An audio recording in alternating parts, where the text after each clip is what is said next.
আম কাঁঠালের সিজন। চারিদিক থেকে যেন পাকা পাকা আম আর কাঁঠালের মিষ্টি সুবাসটা ভেসে আসছে।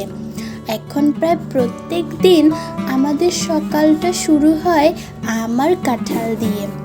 এখনই তো আম কাঁঠালের সিজন, এখনই তো খাওয়া। তারপর যখন সিজন থাকবে না তখন তো খুব মিস করব। তাই এখনই প্রায় প্রত্যেক দিন আমার কাঁঠাল দিয়ে কিছু না কিছু জলখাবার তৈরি হয়। এই কাঁঠালটা সেদিন বাজার থেকে আনা হলো, এটা ভাঙার জন্য বসে পড়েছি। আর পুচকুটা যে দিকটায় একটু ফাঁক ফোকর দেখতে পাচ্ছে সেদিক দিয়ে ঢোকার চেষ্টা করছে। সবাই মিলে কি করছে সেটা দেখার জন্যই এত চেষ্টা। হাই গাইস, সবাইকে নমস্কার। কেমন আছো সবাই? আশা করি সবাই ভালো আছো এবং সুস্থ আছো। ফলের দোকানে এখন আম আর কাঁঠালই রাজা। আমটাকে তাও খানিকটা দেখে আন্দাজ করা যায় মিষ্টি হলো কিনা আর পাকলো কিনা, কিন্তু কাঁঠালটাকে দেখে আমি একদমই বুঝতে পারি না যে এই কাঁঠালটা কেমন হবে। যেমন এই কাঁঠালটা দেখতে বেশ বড় সড়ো, কিন্তু ভাঙ্গার পর দেখা গেল কোষের সংখ্যা অনেক কম।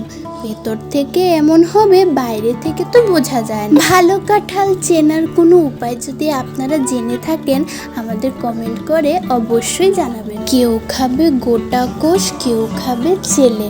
আমার আবার কাঁঠালটা আম আর গুঁড়া দুধ দিয়ে মেখে খেতে খুব ভালো লাগে। কাঁঠালটা খেলেই যেন ঘুম ঘুম পায়, কিন্তু এখন আর ঘুমোনো যাবে না। দুপুর গড়িয়ে এলো, অনেক কাজ বাকি। হঠাৎ দেখলাম জুতো সেলাইয়ের কাকু যাচ্ছে। ডাক দিয়ে বললাম, এই দুটো ব্যাগ আছে, ছিঁড়ে গেছে, একটু সেলাই করে দেবে? তো কাকু এখানে বসে ব্যাগ দুটো সেলাই করে দিচ্ছে। দিদিয়ার এই ব্যাগটা দিদিয়া স্কুলে নিয়ে যায়, এর ফিতেটাও ছিঁড়ে গেছে, তাই এটাও লাগানো হবে। এখন তো বৃষ্টি বাদল লেগেই রয়েছে, জুতো আর ব্যাগ হুটহাট করেই ছিঁড়ে যায়, তাই সেলাই করিয়ে নিলাম।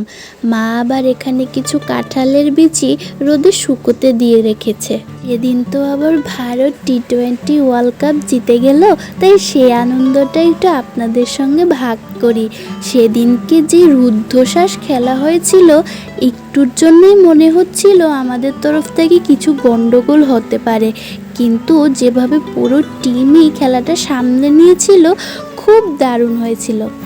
এত বছর পর আরেকটা বিশ্বকাপ জয়ের সেই মুহূর্তটা সত্যি খুব রোমাঞ্চকর ছিল। সাউথ আফ্রিকারা যদিও এইবার ট্রফিটা নিতে পারলো না, কিন্তু ওরাও বেশ ভালো টক্কর দিয়েছিল। বিশেষত জেতার পর যখন বিরাট কোহলি তার পরিবারের সাথে ভিডিও কলে কথা বলছিল আর রোহিত শর্মা তার ছোট্ট মেয়েটিকে কোলে নিয়ে ইমোশনাল হয়ে পড়েছিল, সেটা দেখে কিন্তু খুব ভালো লাগছিল। তো ভারত জেতার খুশিতেই আজকে সন্ধেবেলা টিফিন করার জন্য ভাজা হচ্ছে কিছু লম্বা লম্বা পাঁপড় আর সাথে সুজির কেক।